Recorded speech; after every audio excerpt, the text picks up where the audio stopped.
बोलो सदगुरु महाराज की जय। आज के आनंद की जय। हे गुरुपद पंकज पूजतान 14 लोक पूजाय। हे विरंची शारदा सदूतनाज सगाय। राम नाम रघुवंश मणि करे विदिता बनोनाथ। काल कंपे जम चढ़ सरे ओचे नाम नो प्रताप। गुरुपति माँ पाल से करे गुरु से आखर लगे तारे नहीं मनुष्य नहीं दे।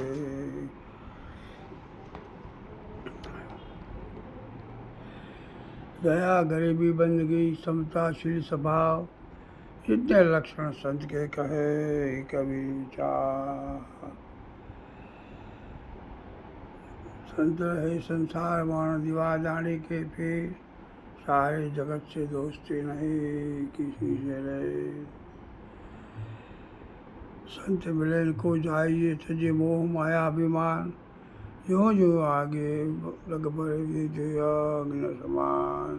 सदगुरु महाराज की जय। आज આપણે એક સત્સંગ કરીશું. એ વિષય છે સત આનંદ. એ વિશે આપણે થોડું બોલીશું.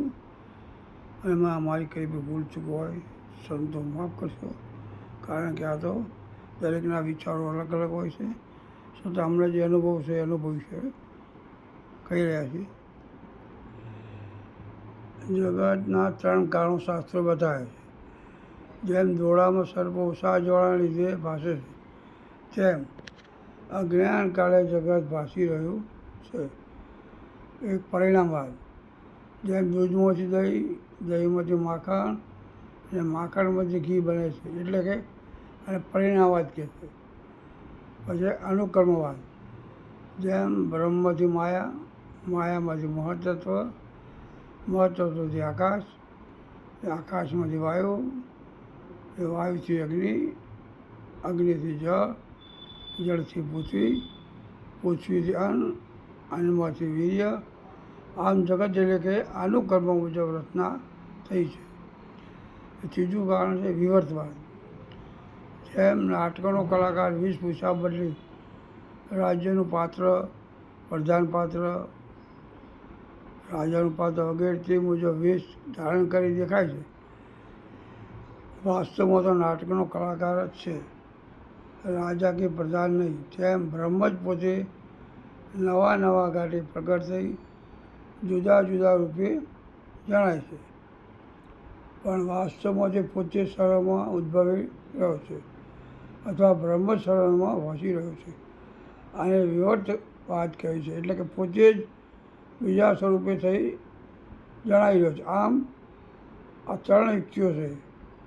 બોધ સમજવા માટે આ ત્રણેય એકબીજાથી વિરોધાભાસ છે. વાસ્તવમાં બ્રહ્મને સાચી યુક્તિઓ નથી. જેમ પિક્ચરના પડદા પર ચિત્ર દેખાય છે. ચિત્ર પડદા પર ક્યાંથી આવે છે? તો પ્રોજેક્ટરથી રોલની પટ્ટી ફરી રહી છે.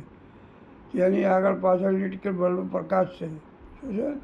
ઇલેક્ટ્રિકલ બલ્બનો પ્રકાશ છે. આ ફરતી પટ્ટીના પ્રકાશથી સામે પડદા ઉપર પ્રકાશથી ચિત્ર દેખાય. શા દેખાય છે?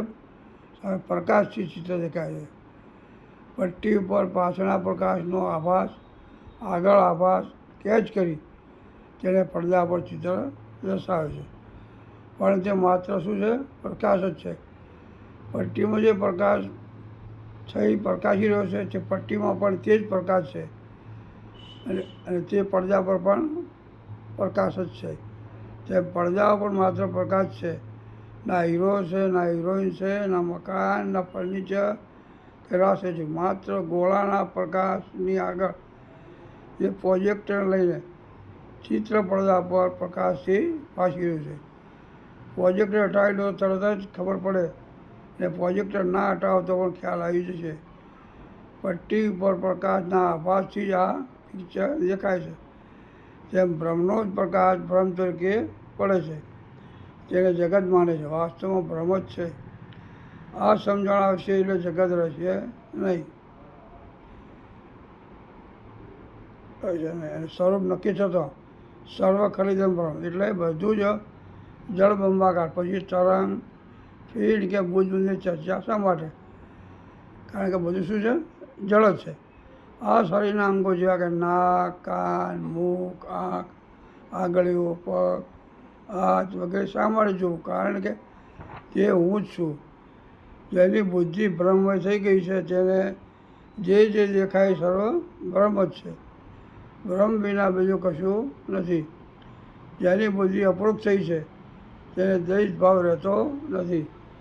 જેમ બીજનો ચંદ્ર જોવા જતાં તેમજ એક યુવાનને ચંદ્ર જણાય છે. કહે છે કે જો આ લીમડાની ડાળ પર ચંદ્ર છે. તે પોતાની ઓગળીનો ઇશારો કરી પેલા લીમડો, પછી તેની ડાળી, ડાળીથી ઉપર ચંદ્ર પ્રકાશ તે દેખાડે છે. હવે ચંદ્ર સ્વયં પ્રકાશ જોયા પછી શું? હવે સ્વયં ચંદ્રનો પ્રકાશ જોયા પછી લીમડો, ડાળ વગેરે છૂટી જાય છે. માત્ર ચંદ્ર રહે છે.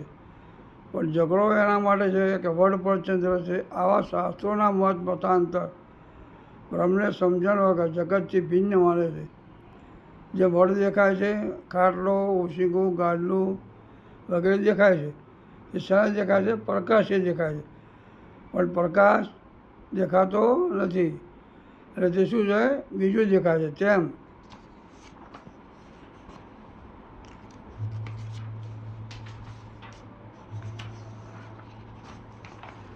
તેમ બ્રહ્મની શુદ્ધ ગતિમાં જે જ્ઞાનનો પ્રકાશ થઈ રહ્યો છે તે દેખાતો નથી. પણ હાથ, પગ, નાક, આંખ, શીશ વગેરે શરીરમાં જે ખાડા ટીકડા દેખાય છે, જ્યારે તમે બ્રહ્મથી જુદા રહી જુઓ છો ત્યારે પણ તમે બ્રહ્મ સ્થિતિમાં આવો છો. એ સર્વ અંગો એક જ બ્રહ્મ છે. પછી તમને જુદું જણાય છે નહીં. પણ જેની સત્તા અને સ્ફુરણ શક્તિથી જણાઈ રહી છે એટલે બ્રહ્મ જણાતો નથી. પણ બ્રહ્મ જ છે એટલે સિદ્ધાંતમાં બ્રહ્મ જ છે. બ્રહ્મનો સ્વભાવ ભાસુ છે. જેમ દોરી સર્પ થઈ ભાસે છે તે તેનો સ્વભાવ છે, તેમ બ્રહ્મ જ આભાસ રૂપે ભાસે છે. જેમ દોરી સર્પ થઈ ભાસે છે તે તેનો સ્વભાવ છે, તેમ બ્રહ્મ જ આભાસ રૂપે ભાસે. તેમ ધરતીથી જુદા રહી તમે જોશો તો તેમાં ખાડા ટેકરા ઊંચી નીચી જણાશે. શું દેખાશે? જે રીતે જમીન ઊંચી નીચી દેખાય છે. પણ તમે ધરતી બની જશો તો ખાડા ટેકરા ઊંચી નીચે જણાશે નહીં. તેમ બ્રહ્મ તમે જગતના જુદા જુદા પદાર્થો જુઓ છો, પણ તમે બ્રહ્મ સ્થિતિમાં બ્રહ્મજ્ઞાનની સ્વરૂપમાં સ્થિર થશો તો સર્વ બ્રહ્મ જ એક જણાશે, બીજું કશું જણાશે નહીં. બ્રહ્મનો સ્વભાવ માયાને લઈને આભાસ સ્વરૂપે પોતે જ ભાસી રહ્યો છે કે સ્ફુરણ થઈ રહ્યો છે. હું એક સ્વરૂપ છું એટલે વૃત્તિ પકડે છે. તેમ જગતના દેખાતા પદાર્થોનું જ્ઞાન થાય છે. જગત નામની શું વસ્તુ છે? જેમ બહાર આકાશમાં ઘડો પડ્યો છે, જ્યારે ઘટાકાર વૃત્તિ થાય છે ત્યારે તે ઘડાનું જ્ઞાન થાય છે. તેમ જગતકાર વૃત્તિ થાય છે તરત જ જગત પૂરણ થાય છે. તેમ બ્રહ્મ જ્ઞાનના પ્રકાશમાં પ્રકૃતિના સંયોગે બ્રહ્મનો જ આભાસ ભાસી રહ્યો છે. તે બ્રહ્મ જ છે, જગત છે નહીં. માયાની વચ્ચે છે તેથી સિદ્ધાંત નહીં બને, કારણ કે તે સાપેક્ષ છે. જે મા હોય તો દીકરો હોય, મા વગર દીકરો હોય નહીં. તેમ મા અને દીકરો બંને એક સમય અને એક સાથે ખડા થાય છે.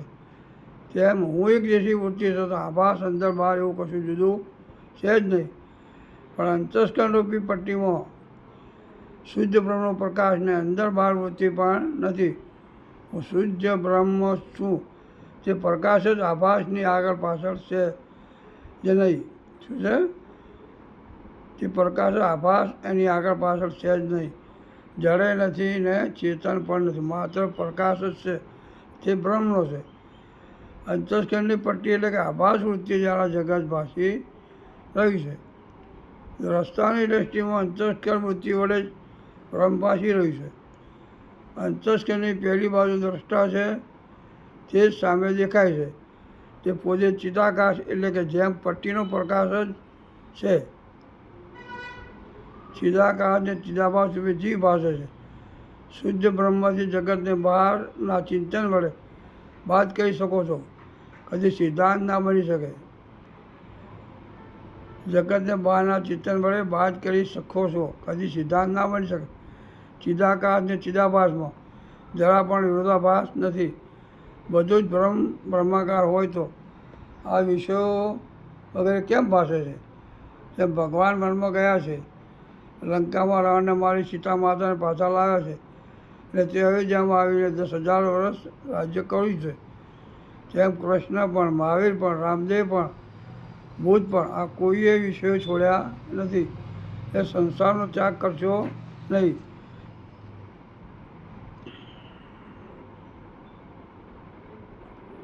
માટે વિષયો છોડવાના નથી, પણ વિષયોનું ચિંતન છોડો. શું કરવાનું છે? સંસારને છોડવાનો નથી, વિષય પણ છોડવાનો નથી, પણ જે અંતર વિષયનું ચિંતન છોડવાનું છે. જ્યાં સુધી ચિંતન નહીં છૂટે ત્યાં સુધી ભવાટવીમાં બીજું કશું જ નથી. અને આ જ ભવાટવી છે. વિષયો વિષય સમાન છે, એટલે વિષયોમાં નહીં, પણ વિષયોનું ચિંતન ન કરવાથી બ્રહ્મસિદ્ધિ સાધકની થાય છે. એ બ્રહ્મસિદ્ધિ થયા પછી વિષયોનું ચિંતન બંધ થઈ જાય છે.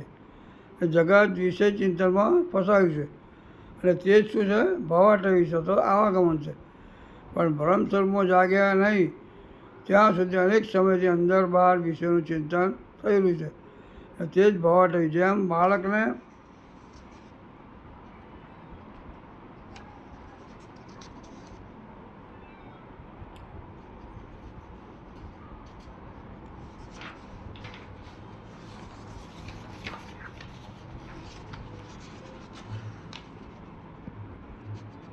જેમ બાળકને માતા ગોળ ખવડાવે છે, તે બાળક સમયે ગોળનું ચિંતન થઈ રહ્યું. શું થઈ છે? જે માતા ગોળ ખવડાવે તે સમયે બાળકને ગોળનું ચિંતન થઈ રહ્યું છે.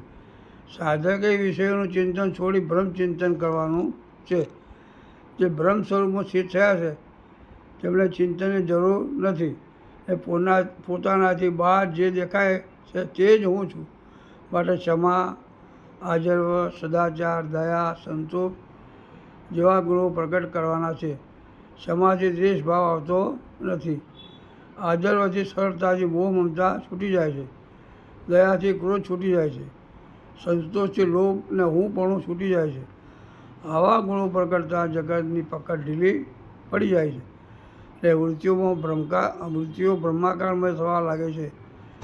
સુખદેવ મહારાજના સદગુરુ જનક છે, ત્યારે વ્યાસ પોતે બ્રહ્મ સ્વરૂપ હોવા છતાં સુખદેવને જનક જોડે જ્ઞાન પ્રાપ્તિ કરવા મોકલે છે. સુખદેવ પોતે વૈરાગી છે, કપડાં પહેર્યા છે. સુખદેવ પોતે વૈરાગી છે, કપડાં પહેર્યા વગર, એટલે કે જગતના વ્યવહારોથી પર તેમનામાં 5માંથી એક પણ વિષય તેમનામાં નથી. છતાં તેમની વૃત્તિઓમાં પડેલા ચિંતનથી લઈ પોતે બ્રહ્મમય હોવા છતાં બ્રહ્મનો આનંદ લઈ શકતા નથી. સુખદેવને શું છે? પોતે કપડાં પહેર્યા વગર, એટલે કે જગતના વ્યવહારોથી પર તેમનામાં 5માંથી એક પણ વિષય તેમનામાં નથી. છતાં તેમની વૃત્તિમાં પડેલા ચિંતનથી લઈને પોતે બ્રહ્મમય હોવા છતાં બ્રહ્મનો આનંદ લઈ શકતા ન હતા. જ્યારે રાજા જનક મિથિલાનું રાજ્ય કારભાર ચલાવી સાથે પોતાના પરિવાર સહિત રહી બ્રહ્મમય હતા, તેમનામાં રાજ કે પરિવારનું લેશ માત્ર ચિંતન નહોતું. સંસાર એટલે શું? સંસારમાં સદ્ધ બુદ્ધિ રહે છે તે સંસારી છે. જેમ સુખ ઈચ્છતા દુઃખ આવે, રાગ ઈચ્છતા દ્વેષ ઊભો થાય, તેમ માન ઈચ્છે તો અપમાન થશે. જો તમારે સત્ય જાણવું હશે તો સંસાર બુદ્ધિનો ત્યાગ કરી બ્રહ્મ સ્વરૂપમાં બુદ્ધિને જોડવાની છે. કોઈ ના હોય ને જે દેખાય છે તે શું છે? ચિદાભાસ છે. મારું અંતસ્કરણ શાંત થઈ ગયું છે તે ચિદાભાસ છે. ચિદાકાશમાંથી ચિદાભાસ ઊભો થયો છે, એટલે તે નવા આભાસ દેખાડે છે. જ્ઞાન તો શાસ્ત્રોમાં રહેલું છે, જેમ સ્વમાન અગ્નિ કાગળમાં લખેલો છે, પણ જે તમારી તાડના ઉડાડે તેમ જ્ઞાનમાં શબ્દો છે કે મારા જ્ઞાનમાં છે. એટલે જ્ઞાન સ્વરૂપ તારામાં ભરપૂર રહેલું છે. બ્રહ્મ જ્ઞાન માત્ર શ્રવણ કરતા હોય લક્ષ્ય લાગે તો તરત જ જ્ઞાન થઈ જાય એમ છે. જેના મળ વિક્ષેપના આવરણ જેના દૂર થયા હોય તો પણ જો જનક જેવો અધિકારીને અષ્ટવર્ગા મુનિ જેવો સદગુરુ પ્રાપ્ત થાય તો એને સહેજમાં પણ શ્રવણ શક્તિથી જ્ઞાન થાય છે. જેમ સૂકા લાકડામાં લીલા લાકડા પણ બળીને ભસ્મ થઈ જાય છે, કારણ કે આવરણ ભંગ થતાં મળ વિક્ષેપ પણ તેની સાથે લય થઈ જાય છે. પણ ઉત્તમ અધિકારી પણ પ્રાપ્ત થયું હોય તે જ મનનને કરીને સિદ્ધાંત કરી લે છે. એટલે અહીંયા કહેવાનો ભાવ એવો છે કે જ્ઞાન સદગુરુ મહારાજ પૂર્ણ હોય તો મળ વિક્ષેપ ન જ ગયા હોય છતાં પણ તે આવરણ દૂર કરી દઈ અને તેમના મળ વિક્ષેપ મટાડી શકે છે. બોલો સદગુરુ મહારાજ કી જય, અલારામ મહારાજ કી જય.